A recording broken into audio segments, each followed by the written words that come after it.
like Madeline Wood. When you got the goods like Madeline Wood. When you got the goods like Madeline Wood. This is the Morning Goods with Madeline Woods on News Talk 1450 WOL, where information is power. The number is 800-450-7876. You can text us at 202-618-3981. And I give out the number because this is the part of the show where we always get so much traction. Listeners always call in. Listeners always text us because we're talking about relationships with our girl, Karen Ward. She's so relatable. Hey, Karen, good morning. How are you? Good morning. I'm doing great. How are you? I'm so glad to hear your voice. You sound nice and healthy and strong. I was worried about you with that little sniffle you had last week. Oh, girl. And I was already quarantined because, anytime you're ill, you couldn't get around anybody. But now everybody's quarantined. That's right. We got to share in the misery with you. Misery loves company. Yeah, but it didn't even give me a chance to recover so I could go out before I got locked down, Yeah. Well, the lockdown for Maryland, right, is only after 8 p.m., right? No, it started last night at 8 p.m., and now it's not just Maryland, it's D.C. and Virginia, and nobody can go out except for essential reasons. Yeah. Go to the doctor, go get prescriptions, or go get food. Other than that, or if something major, if your house starts to flood, you can go out and get stuff. But other than that, you're on lock. Everybody got to be in the house. And I was reading where even if I'm in D.C., if I want to go see my daughter in Maryland, I can't even do that. You can't cross state lines anymore. That's right. You can't cross state lines. And if you're out and you're caught, it's up to a year in prison. Right. Or in jail, or a $5,000 fine, or both. $5,000, man! I am not giving up my cash like that. So, if you're at the house, we're gonna help you keep your relationship healthy. And it's springtime, so love is in the air. And springtime also means spring cleaning. A lot of us are doing spring cleaning while we're home with this stay-at-home, shelter-in-place lockdown that we're under. So I was like, Karen, how about spring cleaning our relationships? Exactly. Let's do it, girls. So first of all, what kind of relationships need to be spring clean? And I guess I should have said, what type of relationships need spring cleaning? Well, one of the things you said, which is really important, is that this is a time of year where we really are trying to spring clean our homes, making sure that we have all the clutter out and all the things that don't serve us out of our lives. Yeah. So we have to take it to Goodwill or whatever we need to do to get rid of the stuff that doesn't serve us, right? After the lockdown. Yes. After the lockdown, right? After the lockdown. Right. But we could still, for me, I could spring clean and put everything in my garage. It's still out of sight. It's out of my life for now, until we get out of the lockdown. Mm-hmm. But one of the things I used to tell my kids all the time is that you should look at your relationships and you should understand that if your relationships aren't building you up, instead of tearing you down, they're not the relationships you need to be in. A relationship should always build you up, and you should be building up the other person as well, right? Mm-hmm. So some of the relationships that really kind of get in the way are stale relationships. They're relationships that really aren't going anywhere. Just in a rut. In a rut. It's the kind of relationship where people think for a minute that they're going to be married or in 5 years or 2 years or whatever. But they've been in a relationship for 10 years and nothing's happening. The person is not moving forward or the relationship is not moving forward. So that's a relationship you really need to take a look at, right? If your relationship is you want something and your partner wants something different. That's a relationship you need to pay attention to because you're not going to be able to serve each other's needs if one person is going down one path and the other one's going down another path. So that's a relationship you want to pay attention to. You want to pay attention to a one-sided relationship. Oh, yeah. Right. And sometimes you call those the users. There's people who are getting what they want out of a relationship, but they're not giving anything in the relationship. So you want to pay attention to that, right? A person who's all about themselves. The conversation is all about that person and never about you. They spend the first 30 minutes talking about themselves on every conversation, then they have to go. Boring. And see, that doesn't even have to be, but wait, Karen, that doesn't even have to be a romantic relationship. That could just be a friendship relationship. Your girlfriends, your guy friends or whatever. If it's a one-sided one like that, keep that in mind for them too. And exactly. So even in this discussion, we should be looking at all types of relationships, not just a male-female relationship. Mm-hmm. It's, like you said, it's the coworker relationship, it's the friendship, it's whatever relationship is just not serving you at this time. Wow. A lot of these apply to. Okay. Okay, so if you're not getting what you need from the person and they're not reciprocating, you're giving but you're not getting, that's something you really need to think about. Then we have, of course, the toxic relationships, right? Mm-hmm. We have the ones that are the backbiters, the people who gossip about you. And you know when that's happening. Yes. Because you get it back from other people that your good girlfriend at work is not really your good girlfriend at work. Yeah. When you go out with your friend, you notice that friend is talking about people and trying to get people to be their friend versus your friend. So that's that backbiter, that gossipy kind of friend. You have to really think about that relationship, and that could be in a relationship with a man and a woman as well, or a coupled relationship where somebody is gossiping or telling all of your secrets. Ooh, that's a problem. Yeah. But you also have the disloyal relationships where people who don't have your back in the relationship. It's like something's going on in the relationship and they're siding with someone else. And they're always siding with someone. It's never, I have your back. It's never, I believe in you, that you're the person that's right. You're always the person that's wrong because I'm always siding with the other person. Okay. Then you have the cheaters. I knew we were going to get there. I was waiting to get there. Yeah, we got the people who lie and cheat in a relationship. So those are toxic relationships. Yeah. And then you have abusive relationships. And those are relationships that are abusive both verbally and physically, right? Yeah. So verbal, to me, can be just as bad as the physical or worse. Absolutely. Definitely. The one, because the verbal stuff lasts forever.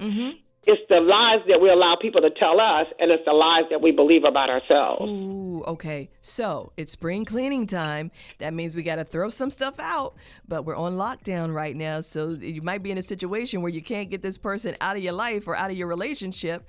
Let's talk about what to do when we get back. This is The Morning Goods with Madeline Woods on News Talk 1450 WOL. We are inside of She's So Relatable, talking to Karen Ward, our relationship expert. Spring cleaning, it's time. Join the conversations. Call us up, 800-450-7876. We're back in a moment, so stay there. Have a comment or question? Call in right now, 1-800-450-7876. The Morning Goods with Madeline Woods on 1450 WOL. This is The Morning Goods with Madeline Woods on News Talk 1450 WOL, where information is power. It is 36 after the hour now. It's Tuesday, so we are talking relationships with Karen Ward because she's so relatable. She's our expert, author of Coupled for Life. And so, Karen, we're doing some spring cleaning. We ain't got nothing else to do with the stay-at-home lockdown that we're all under right now. So let me ask you, you went through the relationships that need to be kind of spruced up, spring cleaned, throw some stuff out, keep some stuff. So now we got to get into how do we do it? How do we get into this spring cleaning here? And I'm going to run through the relationships again that we need to take a look at. Stale relationships, one-sided relationships where one person is a user, toxic relationships, of course, abusive relationships. So those are the ones that we're spring cleaning right now. So how do you do it? So you have to first start with taking time to examine your relationships. Okay. So what is serving you right now? What do you need? What do you want out of your relationship? And are you getting it? And more, even as important is, are you giving it? So it's a two-way street. A relationship is not one way. So you have to really take the time and take a hard look at your relationships and say, okay, is this what I need? Is this what I, can give to a person? Because you can be in a relationship where somebody's asking more of you than you're willing to give. Ooh, yep. Right? So taking a look at yourself, taking a look at your relationships will help you to get a fresh perspective. And while we're on lockdown, as you said, we have plenty of time to really do some real deep thinking, really examining the things that are not serving us today. That's true. That's very true. That's the start, is that you take a look at yourself, you take a look at what you want, take a look at your relationships, but you have to be careful about making decisions, okay, about your relationships. Number one, don't make a permanent decision about a relationship on a temporary issue, okay? Yeah. So if you're having something going on right now and you're irritated or you're mad about it, that's not the time to make a decision about the relationship. And that's going to happen right now because people are on top of each other. They're forced to spend so much time together, and they're forced out of their natural routine. So everybody's a little agitated or a little squinky right now. Exactly. And what I have learned in my 400 million years of life yes. is that everything changes, nothing stays the same. That's true. Right? Everything changes. So if it's a temporary situation, cool your heels, give yourself a chance to get over, the hurt or disappointment or whatever it is you're feeling. Yeah. Give yourself an opportunity to process that and deal with that, and then make a decision about your relationship. So be careful not to make a rash decision about a temporary situation. Okay. The other thing is that you want to look at the history of the relationship, right? What has happened over time, a period of time. If it's a new relationship, it's a whole lot easier to clean those kind of relationships. But when you've had a relationship that you have fostered or been involved with for, 10 years and 5, 10, 15 years, 40 years, whatever. Yeah. Those are relationships that you want to look at over time. How has the relationship been over time versus a situation? Because a situation, if it only happened once, it's something that you can just clear up, you can talk about and say how that impacted you and move forward. And don't be impulsive. Don't be so reactive and impulsive and make a decision, like you said before, that's just rash. Just look at it because it's like an anomaly almost. And I know people like that. I know people who will have a fight about something and then the relationship is over. It's over. Well, it's usually over every other week. Well, let me ask you this. You think, either it's that or that person was looking for an out anyway. And that happens. Sometimes a person is looking for a way out. And if you're looking for a way out, just take the way out. Yeah, man. Next exit. Stop torturing people. Right. Okay. So, while you're looking at the history and making sure it's not just a situation, you want to decide if the relationship is worth keeping. So some relationships are worth keeping. I always say, and you know this because I wrote a book called Couples for Life, that I believe married couples should stay married and they should fight it out because there's ebbs and flows in all relationships. Madeline, you've been married how many years? 23? 22 years. Yeah, 22 years. I've been married 25 going on 26 years. And there's ebbs and flows in your relationships. There are times when things are wonderful and there are times when things are miserable. Well, aren't you glad you didn't give up? I am. Right. You're exactly. Right. Yeah. So that's what you have to decide is if the relationship is worth it. If it's a married relationship, I say give it more thought than any other type of relationship, okay? So when you're doing that, when you're giving it more thought like that, I mean, what should you do? Just kind of go to your neutral corners, just take a breath, because sometimes you can just be talked out. You don't even want to talk about it no more. Yeah, because sometimes things need to take a break. Yeah. Like you really just need to take a break from hashing out issues because you're right. One of the things I've recognized over the years is that both people are hurt. If you are constantly wounded, you're both wounded, you're both bleeding out. If you're bleeding out on top of each other, nobody has a chance to heal. Right. So you have to take time to heal. You have to take time to heal yourself and quiet yourself and allow yourself to, regroup and deal with what's going on. And like I said, we're all on lockdown. This is a time where you can do a lot of self-reflection.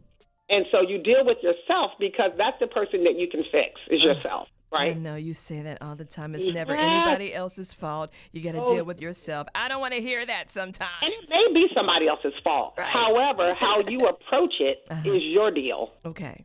right? Is how you approach it and how you handle it, how you deal with it is what you can control. You can't control what the other person did or didn't do or what they said, right? Right. You can only control yourself. Okay. So one of the things that once you've decided, about the relationship, you need to communicate your feelings openly and honestly. Okay. That is not always easy to do because some people feel shut down when they are, open and honest about how they feel. But it's important to you to get that thing out. You need to look at your own feelings and say, why am I feeling this way? Why do I, why is this bothering me? And I always say you do the why until you don't have an answer.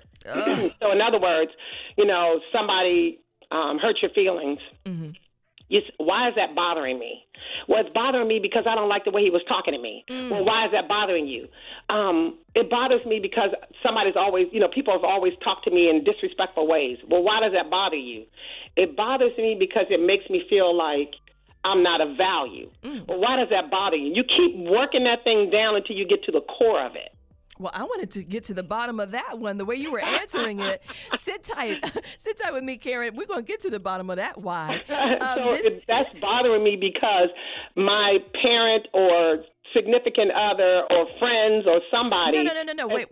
We got to take a break. So stay with us. Have a comment or question? Call in right now. 1-800-450-7876. The Morning Goods with Madeline Woods on 1450 WOL.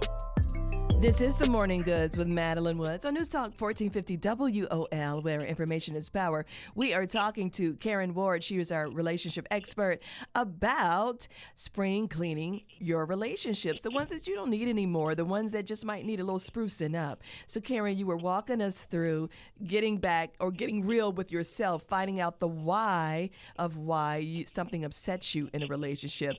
And you were drilling it all the way down to what is it about yourself that, is the real issue here and maybe be affecting or casting a pallor over your relationship, right? So where did we lift off? We left off with why does this make you feel like you don't have any value? Right. So you start with the why. Why does this bother me? Because it's going to be something that's triggering you. So if you're in any kind of relationship and somebody's upsetting you, you have to say to yourself, why does that bother me? So you start from the beginning. Why does it bother me that so-and-so said or did X, Y, and Z? And we had an example, of why it bothers you. And I think we got to the point of it bothers me because somebody said something to me as a child or as a young person that influenced me. So why does that bother you? Because it affects my value. It makes me feel like I'm not valued, I'm not loved, I'm not respected, I'm not pretty, I'm not whatever it is, right? But then you say, well, why does that bother me? So you because do that it's drill down. What people think. But wait a minute, you do that whole drill down, and then you figure out what it is about you, but you still haven't gotten it together with that person. No, but you start with yourself. So when you start with yourself and you get to the place of why those things bother you, then other people can't trigger you. See, it's your triggers that is the real issue. Yeah. It's what is triggering you, what is upsetting you, what is bothering you, what is guiding you to the place that you're reacting to that other individual. Because once you figure out your triggers, people can't trigger you. Yeah, but dag-nabbit, Karen, I'm trying to spring clean. And not me. I'm speaking for everybody else. We trying to throw some stuff out. We're trying to spruce something up. It ain't always about us. Well, it is. It's always about us. But the other part of that is even once you get to that place of spring cleaning and you understand why people trigger you and what's triggering you and you fix that, it doesn't mean that the person still should be in your should be in a relationship with you. Okay, so it doesn't mean that person needs to stay. They have their own set of issues that they're causing mayhem in your life, and they're not, like I told you in the beginning, if a person's not building you up, and and they're tearing you down, that's not a relationship you want to be in. You're right. So even after you do all the trigger work, which is good for you, you still can say this person is not the person that I need in my life because they're not contributing to, building me up and making me the best version of myself. That's where I wanted to get. That's where I wanted to get, because even though you do this whole drill down, it's almost like for some people it could be like where they were looking for the reason why they were wrong or how they contributed to the problem in the relationship, and then they'll stay there. When in reality, the relationship itself still just isn't healthy, and they need to go ahead and bounce or make that person bounce. Absolutely. And I was not even saying that about how you're the problem.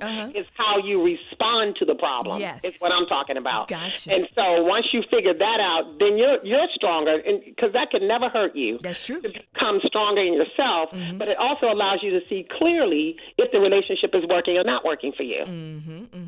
Get you to a clear place. It's not about a wounded place, but a clear place that the person is not adding to your life. They're actually taking away from your life. Get to a clear place. That's beautiful. And then you can make some decisions. Exactly. There you go, girl. See, that's why you're the expert. I'm sorry. I didn't mean to interrupt. Go ahead, Karen. No, that's okay. So then you need to figure out if the relationship is salvageable. Okay. So if it is salvageable, if you can fix it, fix it. Work on fixing the relationship. If you can work on doing that, do that. And so one of the ways you do that is by becoming, first of all, clear, what the issues are, and addressing the issues and not the individual. Because the issue, if you work on the problems together, then you're fixing the problem and stop trying to fix each other. Because we come with our own unique personalities. We come with our own unique experiences. Yeah. We come with our own unique, wounds. With our own wonderful insights, we come with our own stuff. And so whatever our own stuff is, it's okay for us to have that. We just need to fix the problem and not try to fix each other. Yeah. Okay. Okay? So you can work to correct your issues. If an apology is necessary, apologize. Yeah. I'm sorry. I'm sorry, and I won't do that again.